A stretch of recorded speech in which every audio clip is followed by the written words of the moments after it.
No terceiro ano de faculdade, o filho de Dona Elizabeth conquistou seu primeiro estágio em uma multinacional da indústria automobilística. Estava indo muito bem. Nesse ano, ele conquistou também sua primeira namorada séria. Michelle era uma moça bonita que cursava engenharia civil na mesma faculdade do moço. Namorados tinham bastante coisa em comum, além do excesso da letra L em seus nomes. Michelle era doce e ambiciosa. Espelhava-se em seu pai, um grande diretor da concorrente direta da empresa em que Marcelo estagiava. O menino também espelhava-se com afinco no pai da namorada. Estudava seus hábitos, seus gostos, o modo como pensava, o modo como fazia as coisas. Estava decidido. Muito em breve seria como sogro. Ele gostava da moça, que conseguia despertar-lhe aquela ternura gostosa, aconchegante, e estava deslumbrado pela vida que ela tinha. A moça morava em uma mansão no bairro do Morumbi. A cara, a expressão, as sensações de Marcelo quando entrou pela primeira vez naquele lugar, se fosse nos tempos de hoje, daria um bom vídeo daqueles com milhões de visualizações na internet. Ele estava maravilhado com aquilo tudo. Só a garagem era do tamanho da sua casa inteira. Sua vida lhe parecia muito pequena perante a vida da namorada. Nunca conheceu a pobreza, como eu já disse anteriormente, mas nunca teve tantas facilidades, tantas possibilidades como a namorada tinha. Seus antigos amigos do colégio pareciam agora pessoas sem importância para oferecer-lhes alguma atenção. Como pôde ter sido amigo daquelas pessoas? Pessoas sem futuro, sem graça, que nunca saíram do Brasil? Tão limitados, pensava Marcelo, que já começava a questionar o sucesso da sua própria família. Ele nunca, ele mesmo nunca tinha saído do país. Com aquela idade, nunca tinha saído do país. Que falta de visão de seus pais. Já a família de Michele tinha conhecido quase todos os continentes. E olha que ela tinha mais dois irmãos. Que homem de sorte ele era por ela o ter escolhido. Sentia em seu íntimo, com tantos outros homens ricos que viviam no pé dela, mas ele daria um jeito nisso. Estava, pensava, enquanto tentava abafar as pontadas opressoras da inveja e a dor da insegurança em seu peito. Ah, acha mesmo que ela gosta de você? Vê se te enxerga.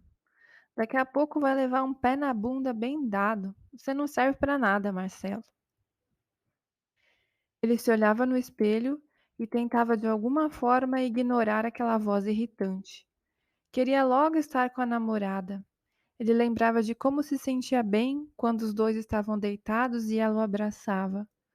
Como precisava daquele abraço que parecia envolvê-lo por inteiro, de corpo e alma. Conseguia ficar calmo. Era a sua droga preferida na época. Michele, que era 2 anos mais nova que Marcelo, com 1,62, cabelos e olhos claros, queria crescer por seu próprio esforço. Não queria viver à sombra de seu pai. Buscava fazer por merecer a vida que desfrutava. Apesar disso, tinha uma espécie de fome do futuro. Queria já estar lá, mas não sabia nem direito onde nem como. Essa ansiedade a levava a fazer parceria com Marcelo na bebida, mas não nas outras drogas. A moça tinha tudo e realmente amava tudo que tinha. A riqueza dava a ela muitas possibilidades de viver o que queria, o que sem dúvida era muito bom. Muita cultura, muita educação, muita arte, muitas viagens, muitas roupas, muita diversão.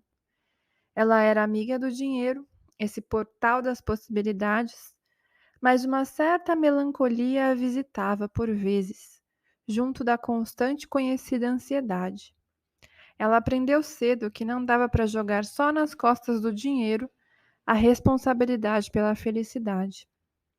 Marcelo foi seu primeiro amor. Amava passar horas olhando para seus lindos olhos castanhos. Sabia de cor todos os desenhos da íris do amado. Eles formavam um lindo casal, como os amigos diziam. Marcelo até me ouvia um pouco quando estava com ela. Bons tempos. Quase 2 anos depois, Afonso, o sogro de Marcelo, também havia se tornado seu chefe. O menino era seu protegido. Estava sendo muito bem treinado como estagiário e, em reconhecimento da sorte que tivera, ele se empenhava cada vez mais. Queria aprender de tudo, queria estar em todos os setores, se fosse possível. Para ser um bom chefe, pensava ele, teria que conhecer a fundo o trabalho que gerenciaria. A dedicação de Marcelo agradava Afonso, que tinha lhe prometido uma efetivação ao término da faculdade. Se as coisas estavam cada vez melhores com o sogro, o mesmo não podia ser dito em relação à namorada. Brigas por ciúme se tornaram constantes. Michele já não estava suportando. Amava o namorado, mas ele estava passando de todos os limites. Marcelo cercava cada vez mais a pobre menina.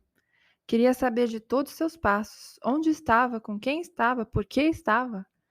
Esse tipo de cobrança que esse tipo de cobrança e desconfiança que espanta qualquer amor.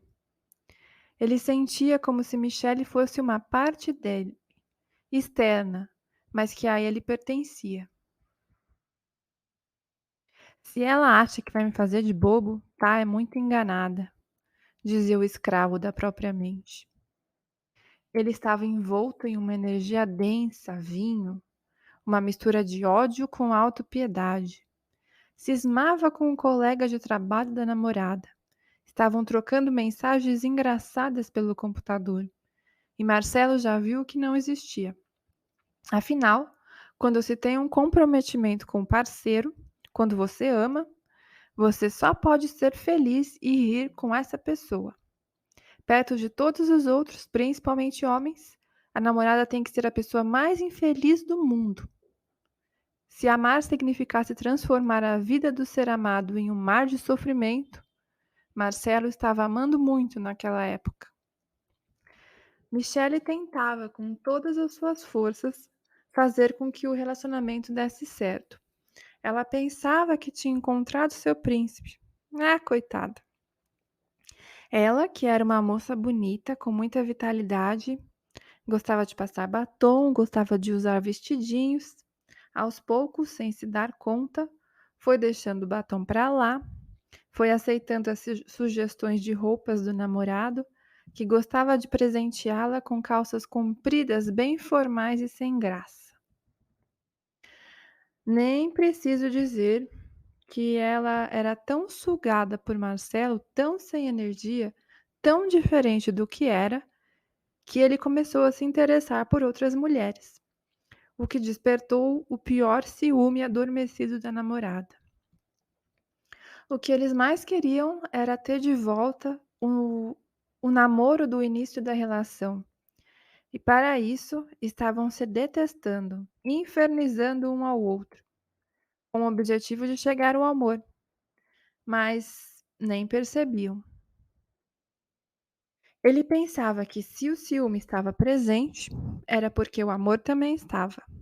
Ela também achava isso. Afinal, era isso que as amigas falavam e era isso que aparecia nas novelas, nas músicas, nos filmes, nos romances. Ele está com ciúmes, te ama.